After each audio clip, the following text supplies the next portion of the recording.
पूरे अपडेट के लिए। तो रुपए में भी गिरावट का दौर जारी है। अमेरिकी डॉलर के मुकाबले रुपया 86.50 के नीचे फिसल चुका है। इस खबर पर पूरी डिटेल्स के लिए अब जुड़ते हैं हमारी सहयोगी मनीषा गुप्ता से। तो मनीषा जी, रुपए का भाव कितना गिर गया है और गिरावट के पीछे वजह क्या है?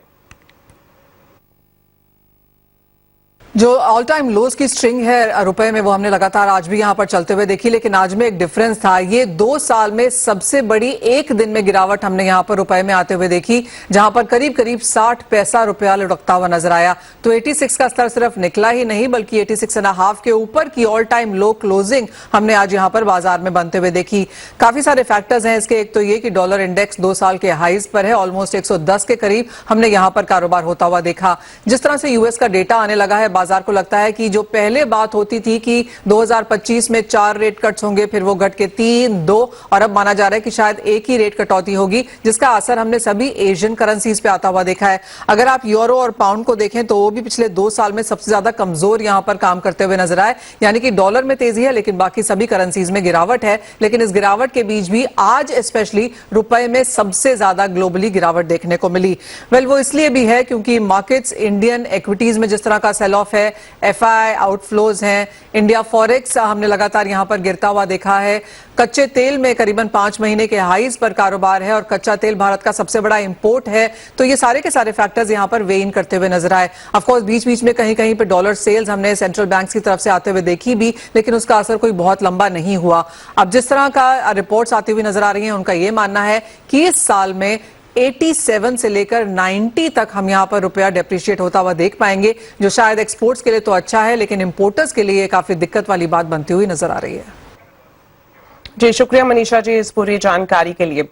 इस बीच एक राहत की खबर मिल रही है कि महंगाई के मोर्चे पर खासतौर पर जो दिसंबर में सीपीआई का आंकड़ा सामने आया है, जो सीपीआई है 5.48% से घटकर 5.22% पर आ गई है। वहीं खाद्य महंगाई की बात करें तो उसमें भी गिरावट देखने को मिली है। तो इन आंकड़ों को समझते हैं, हमारे गेस्ट जुड़ चुके हैं राहुल अग्रवाल, जो कि इकरा के सीनियर इकोनॉमिस्ट भी हैं। तो राहुल, स्वागत है आपका सीएनबीसी आवाज पर। दिसंबर सीपीआई के जो आंकड़े आए हैं, उससे यह अंदाजा लगाया जा सकता है कि महंगाई के मोर्चे पर कुछ राहत मिलती दिखाई दे रही है। जी बिल्कुल। तो सीपीआई 5.5% था नवंबर में, और अब 5.2% का जो प्रिंट है वो जो हमारा एक्सपेक्टेशन था उससे थोड़ा ज्यादा है। तो हमने 5.1% फोरकास्ट किया था इस महीने के लिए। बट और फूड इन्फ्लेशन में भी थोड़ी गिरावट नजर आई है, बट फूड इन्फ्लेशन का प्रिंट अभी भी हायर साइड पे है, तो 7% के ऊपर का प्रिंट है।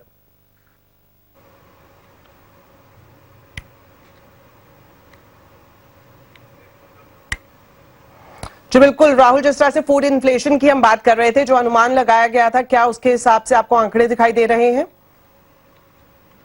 हाँ जी, तो गिरावट तो नजर आ रही है फूड इन्फ्लेशन में। और अगर जो जनवरी का महीना है, अगर उसके भी हम जो रिटेल प्राइसेस का डेटा होता है वो देखें, तो उसमें भी क्लियरली दिख रहा है। स्पेशली वेजिटेबल प्राइसेस में काफी गिरावट नजर आ रही है। तो हमें लग रहा है कि फूड इन्फ्लेशन का जो नंबर है वो और गिर जाएगा। जो करेंटली जो दिसंबर का प्रिंट आया है उससे और ज्यादा गिर जाएगा जनवरी में।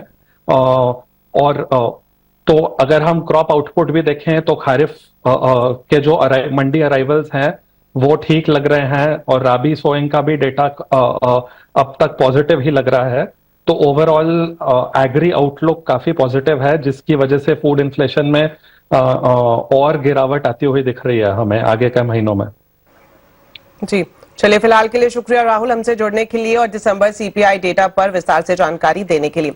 वक्त हो गया एक छोटे से ब्रेक का, लेकिन खबरें अभी और भी हैं। आप देखते रहिए आवाज समाचार।